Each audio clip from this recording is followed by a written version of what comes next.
on any other day, I would never have gone out and cycled that day. I would have just stayed in. Yeah. So I got like out the Johnny Groats car park, and I was, this is great. And then right after it, I'm thinking, it clicked over like 1 mile, and it was 3 miles, because it was like 5k. I got like a little thing on my watch that beeps up, so it must have been 3 miles. It clicks, and I'm thinking, cool, that's me. So and then I started doing the math, only like 871 to go, and that was the quickest route, which I wasn't taking. So that bit got tough, and then the wind on the first day. Luckily, it was a tailwind, but it was still it was sketchy. Some of the descents, and then like the climbs are just horrendous as well. And I decided to go the A9, which is like a really dangerous road.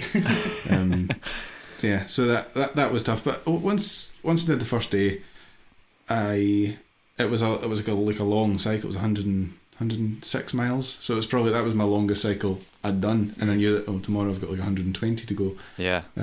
But I'd taken the time off work.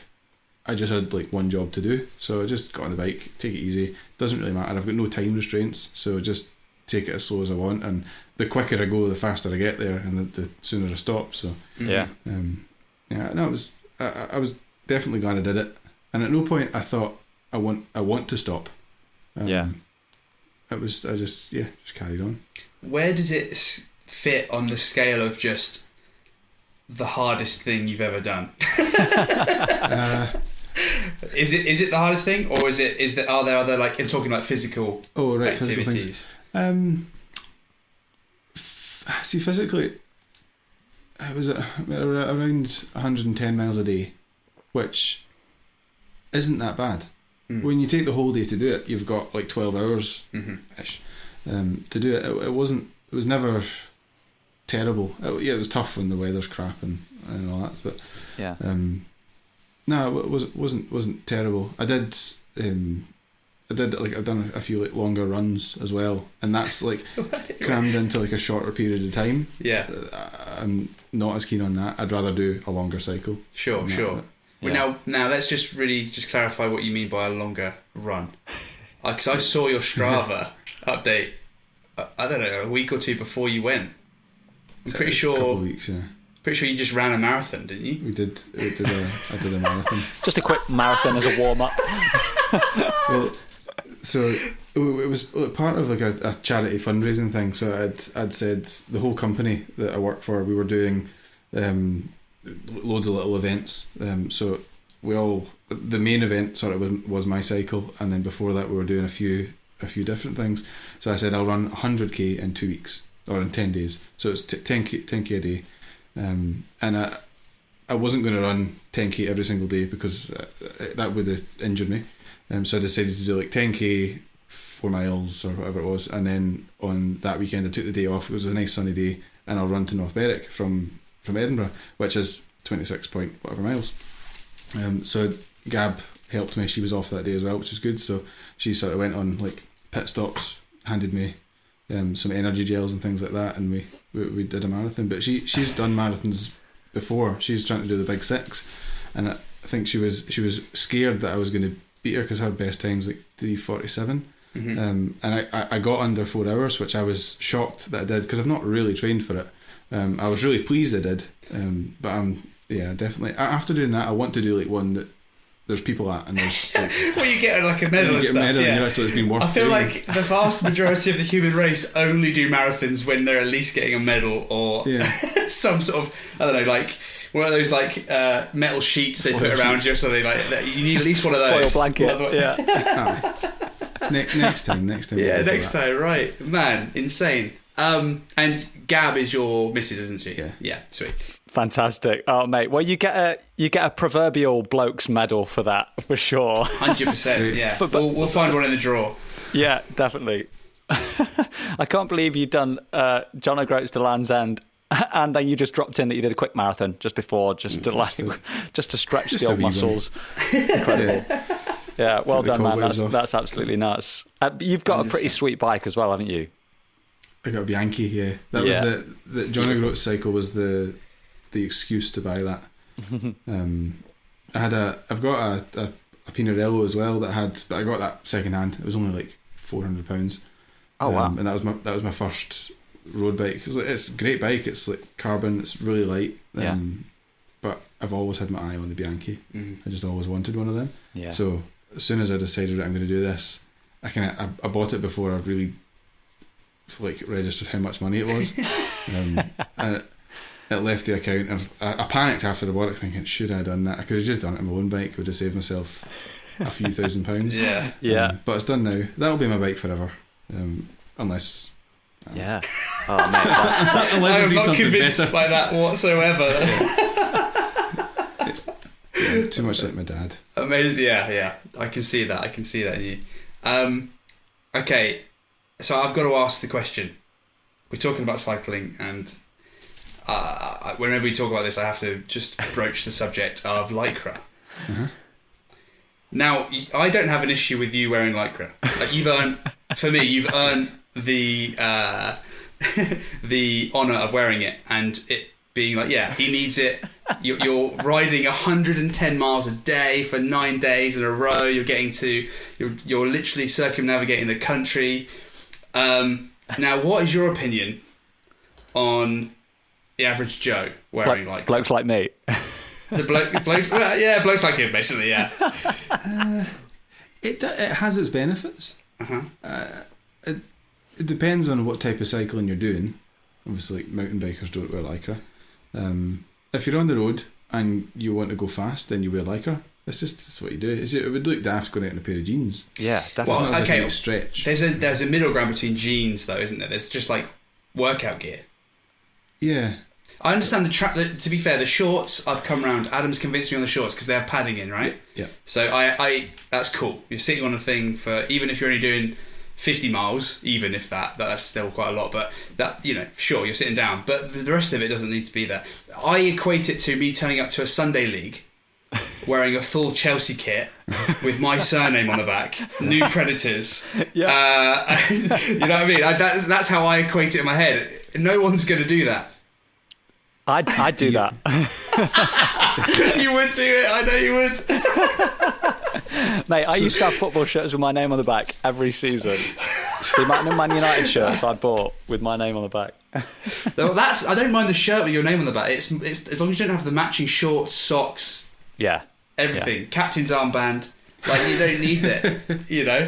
There's a limit, is what I'm saying. And I feel like the average cyclist has skipped that. There is no, they don't have to earn the fact that they're wearing the best gear. Yeah, but I don't know. I mean, I don't actually know if this is the right use of the term, but a lot of cyclists, or things that I watch, they all go on about marginal gains.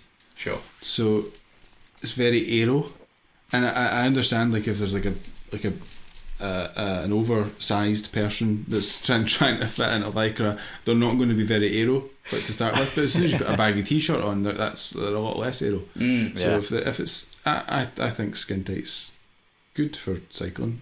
Okay. Yeah, mate, I'm with you. Little Greg's got the nail on the head with this one, I'm afraid. Big Greg. All right, well, I'm outnumbered here, so I won't push it any further. But I've said my piece, and yeah. I've got some at the flat. You can try it on tomorrow if you want. Yeah? Yes, please. Great. Maybe why not take a photo for the Instagram? Yeah. Listeners would love that. Right, I'm going to put the first gavel down of the evening for this with a pro Lycra podcast now, mate. Adam. Yeah, Greg, baby. I've got to tell you. I did a smoke out recently. Ah, sweet. This was in Yorkshire. I was at my brother's place visiting him, his wife, and his 2 kids. And he listens to the podcast, as people know. We've had him on the podcast. Yep. Shout out, Sean. He basically listened to the Blokes Burger episode and basically wanted to test my skills. Nice. And it wasn't like, oh, we really want you to try these burgers. It was like a gauntlet had been thrown down. Like, it was like, go on then. Yeah.